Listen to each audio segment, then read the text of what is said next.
1 जुलैपासून रेल्वेचा लांबचा प्रवास मागणार 4 तास. लोकल प्रवासी आणि पासधारकांना दिलासा.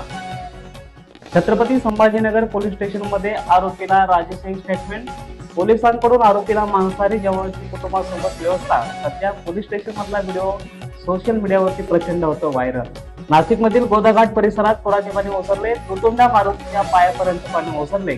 आज आणि उद्या नाशिकला ऑरेंज अलर्ट जारी. प्रशासनाची माहिती. आज कोकणातील रत्नागिरी, सिंधुदुर्ग, रायगड, पालघर, ठाणे, मुंबईला ऑरेंज अलर्ट. नागरिकांना सतर्क राहण्याचा इशारा. आज कोकण समुद्र किनारपट्टीवर उसळणार उंच लाटा. भारतीय राष्ट्रीय महासागर माहिती सेवेने आज सायंकाळी 5:30 ते रात्री 8:30 पर्यंत कोकण किनाऱ्यावर उंच लाटा अंदाजित जाहीर केल्या आहेत. रायगड, रत्नागिरी व सिंधुदुर्गासह 8 भागात ऑरेंज अलर्ट जारी केला आहे.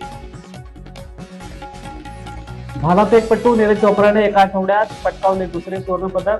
85.29 मीटरच्या थ्रोप्रत ऑस्ट्रेलिया गोल्डन स्पाईक स्पर्धेत मिळवले सुवर्णपदक.